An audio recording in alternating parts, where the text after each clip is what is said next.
올해 9월 13일, 갈릴레오 위성 중 하나인 이오의 그림자가 지구에서 본 목성면을 통과하는 모습을 전 세계 천문학자들이 관측했습니다. 돌연 그들은 이상한 이변을 발견하게 되는데요.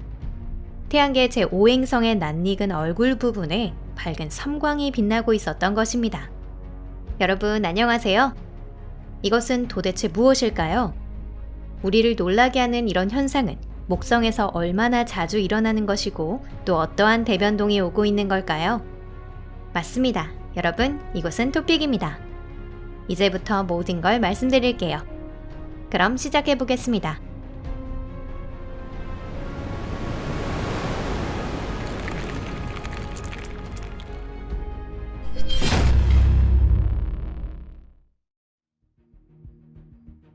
돌발 이변.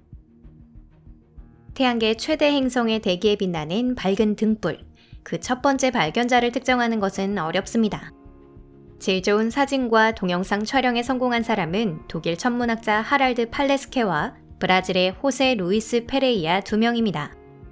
이외에도 전 세계에서 이변을 목격했다는 보고가 나왔지만 제대로 된 기록은 남아있지 않습니다. 이변 자체는 그리 특이한 것이 아닙니다. 아마도 대형 소행성 또는 해성이 목성에 낙하했을 뿐이죠. 이 천체는 거대 행성의 초강력 중력에 포획되어 평화로운 우주여행을 계속하지도 살아남지도 못하고 목성 구름을 뚫고 밝은 불길이 되어 타올랐습니다.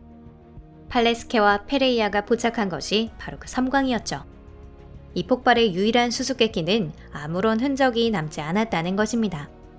확실히 목성에는 크레이터가 생길 수 있는 단단한 지표면은 없지만 그렇다고 운석이나 해성이 낙하했을 때 흔적이 남지 않는 경우는 없습니다. 통상 목성의 대기가 자기복구될 때까지 한동안 김이나 소용돌이 등의 비정상적인 구조가 관측되는데 이번에는 아무런 흔적도 보이지 않았습니다. 다만 어쩌면 이것은 낙하한 소행성이 너무 작았기 때문인지도 모릅니다.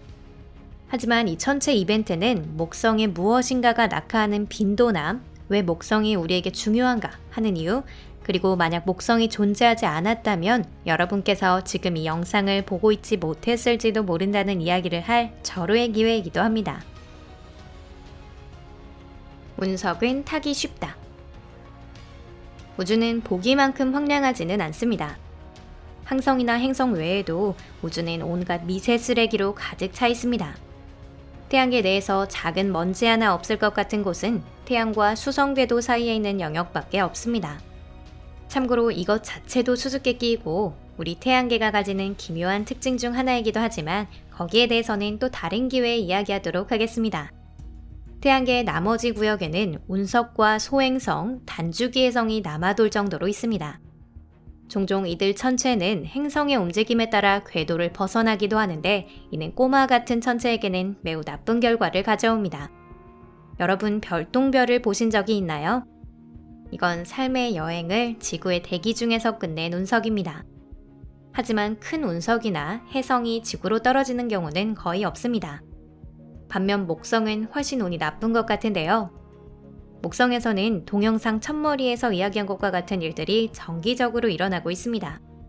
그리고 지금은 비교적 가볍게 끝났지만 과거에는 훨씬 심각한 대변동이 여러 차례 있었습니다. 심지어 최근에도 그런 일이 있었습니다. 2009년 아마추어 천문가 앤서니 웨슬리는 목성에 커다랗고 거무스름한 얼룩이 있다는 것을 발견했습니다. 당초 그는 그 얼룩을 자주 있는 극의 폭풍이라고 생각했지만 곧 완전히 다른 것이라는 것을 깨달았습니다. 웨슬리는 즉시 이를 프로 천문학자들에게 알렸고 이변을 자세히 조사한 결과 큰 충격을 받게 됩니다. 그 얼룩은 태평양 정도의 크기를 하고 있었고요. 적외선 대역으로 매우 밝게 보였습니다. 그것이 나타내는 것은 단 하나. 목성이 광범위에 걸쳐 엄청난 불길에 휩싸여 있던 것입니다. 이 화재의 원인으로 보여지는 폭발은 유명한 퉁구스카 운석의 수천 배, 원자폭탄의 수백만 배의 위력이 있었다고 보여집니다. 인류가 아는 한 이러한 우주 규모의 대변동을 지구가 조호한 적은 없었습니다. 과학자들은 이 사건의 원인을 밝혀내지 못했는데요.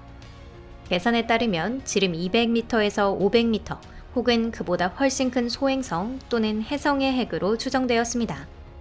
하지만 2009년에 일어난 대변동은 1994년에 일어난 사례와 비교하면 규모의 웅장함에서 한참이나 뒤떨어집니다. 맞습니다. 목성과 슈메이커 레비 혜성이 충돌한 그 유명한 대변동을 말합니다. 세기의 대변동. 1993년 3월 24일 천문학자 유진 슈메이커와 캐롤라인 슈메이커 부부는 데이비드 레비와 함께 목성에 위험할 정도로 가까이 있는 큰 천체를 여러 개 발견했습니다. 그들은 이 천체의 정체가 과거 제5행성을 중심으로 매우 극단적인 궤도를 그리던 혜성이라는 것을 곧바로 알아챘습니다. 거대 행성에 너무 가까이 접근한 혜성은 중력에 의해 산산조각 나버렸고 그 파편 또한 파멸의 운명을 걸었습니다. 전문가들의 계산에 따르면 이 파편은 곧 목성을 향해 맹렬한 속도로 돌진할 것으로 예측되었기 때문에 전 세계 천문학자들이 숨을 죽이고 이 큰 이벤트를 기다렸습니다. 슈메이커 레비 제9의 성으로 명명된 운명의 천체가 발견되고 1년이 조금 지났을 무렵 그 이벤트가 일어났습니다. 1994년 7월 16일 혜성의 첫 번째 파편이 초속 60km라는 속도로 목성 대기를 들이받았습니다. 파편의 낙하로 인해 태양 표면의 온도도 상회하는 24,000도의 거대한 화구가 발생했습니다. 하지만 이건 그저 서막에 불과했죠. 목성에 대한 폭격은 몇 주 동안 계속됩니다. 가장 파괴력이 높았던 것은 질량이 가장 큰 파편 G와의 충돌입니다. 이 충돌로 인해 목성의 대기에 지구와 같은 크기의 어두운 얼룩이 생겼습니다. 목성은 며칠 동안 고통에 몸부림쳐야 했습니다. 엄청난 폭풍이 대기를 가르고 불길이 치솟았으며 수십 킬로미터 높이의 해일이 초속 0.5km의 속도로 목성 안을 휘저었습니다. 거대 행성은 다음 충격을 앞두고 진정될 때까지 매우 장기간에 걸쳐 대혼란 상태에 있었습니다. 지구의 호위. 슈메이커 레비의 성이 충돌한 것이 목성이 아니라 지구였다면 어떻게 됐을지 상상도 가지 않습니다. 파편 G만으로 야기된 폭발의 위력은 지구상의 모든 핵탄두가 동시에 폭발했을 경우에 750배에 해당한다고 하면 충분할 겁니다.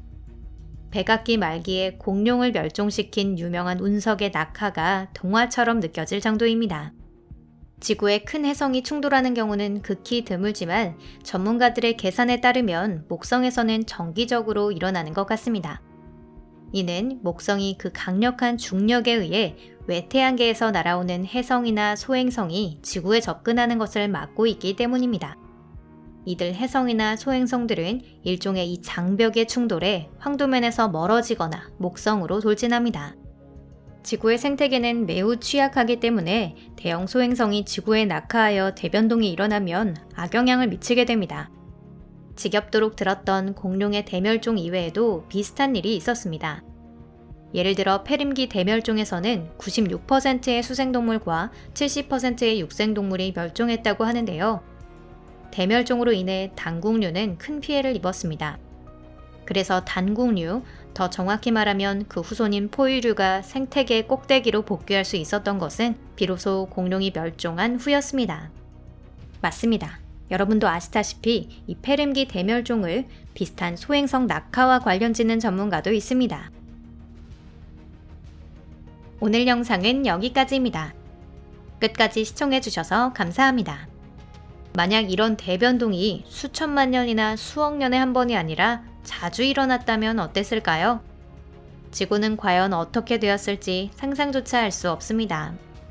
분명 지구상의 생명은 전혀 존재할 수 없게 되어 버렸을 겁니다. 혹은 미생물 정도밖에 살아남지 못했을지도 모르죠. 그러니 목성에 뭔가가 떨어질 때마다 지구를 대신해 주었다고 생각하고 감사해야겠습니다. 결국 우리가 이렇게 살 수 있는 것은 대체로 목성 덕분이니까요.